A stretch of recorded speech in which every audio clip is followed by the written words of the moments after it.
Tuluyan ang kumalas sa alyansa para sa bagong Pilipinas ng kasulukuyang administrasyon ang presidential sister at senadora si Amy Marcos at mananatili na lamang siyang independent candidate sa darating pong midterm election. Inamin ng senadora na nadismaya siya sa paraan ng pag-aresto kay dating Pangulong Rodrigo Duterte kaya siya nagdesisyong kumalas sa partido.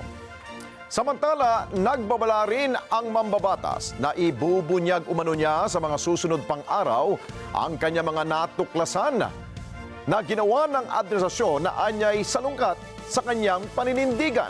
Kunin natin ang live report ni Mean Corbera. Mean.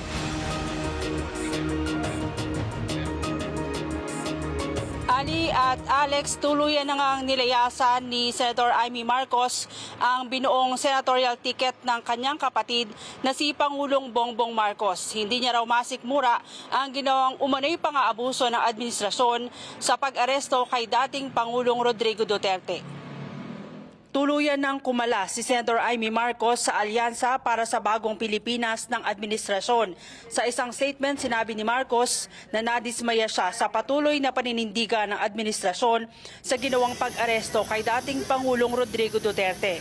Ang pag-invoke niya ng ehekutibo ng executive privilege at sub-judice rule sa pagdinig ng Senate Committee on Foreign Relations ay malinaw na may itinatago ang administrasyon.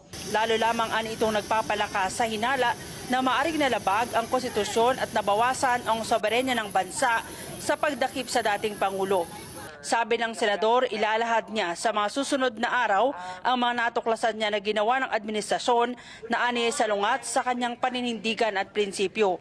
Hindi niya raw magagawang mangampanya at tumungtong sa entablado kasama ang iba pang miyembro ng alyansa na ikinakampanya ng administrasyon. Gaya ng kanyang naunang pahayag, sinabi ni Marcos na magiging independent candidate siya dahil higit sa anumang pakinabang sa politika, dapat manaig ang soberenya ng bansa at pagbibigay ng katarungan sa bawat Pilipino. Sa 11 campaign sorties ng alyansa, 5 beses lang sumama si Marcos, kabilang nasa Iloilo, Pasay, Bacolod, Dumaguete at Camarines Sur. Hindi na siya dumalo sa 2 rally noong nakaraang linggo sa Cavite at Laguna matapos ang pagdinig ng Senado sa isyu ng pagpapaaresto sa dating Pangulo. Hindi na rin bilanggit ni Pangulong Bongbong Marcos ang pangalan ng kapatid at tinanggal na rin ang kanyang mga posters sa kanilang campaign sorties. Iginagalang naman raw ng alyansa ang desisyon ng senador. Good luck sa kanyang kampanya rin ang mensahe ng kanilang campaign manager na si Navotas Congressman Toby Tiangco. Samantala, kinansela ng alyansa ang 2 nakatakdang campaign rally ngayong linggo sa Pampanga at Malolos sa Bulacan. Sabi ni Tiangco, wala raw itong kinalaman sa pag-atras ni Marcos. Sa halip, karamihan sa kanilang mga pambato inimbita para sa pagsisimula ng kampanya ng mga lokal na kandidato. Si Senador Robin Padilla naman, plano nang bumalik sa Pilipinas para tulungan ang mga kapartido sa PDP laban sa kanilang pangangampanya. Ang senador ay nasa Netherlands mula pa noong March 12 para tignan ang sitwasyon ni dating Pangulong Duterte. Ito rin ang tumulong kay dating Executive Secretary Salvador Miljaldea para madala ito sa ospital matapos siyang mag-collapse.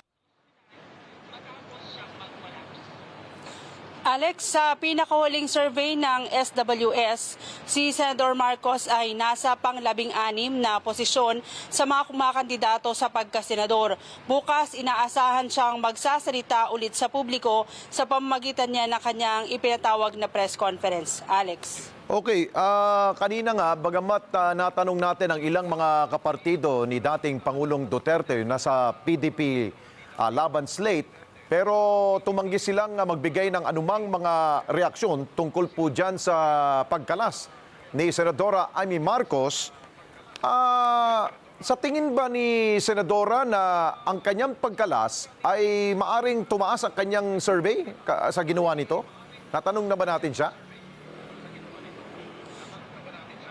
Yan ang itatanong natin sa kanya bukas, Alex. Pero may mga ugong din na balak siyang ampunin ng PDP laban. Pero wala pang opisyal na mga pahayag tungkol dyan. Oo. At yung sinasabi niya na meron siyang ibubunyag, ano kaya yun na Mean na magugulantang ba ang buong bayan dyan?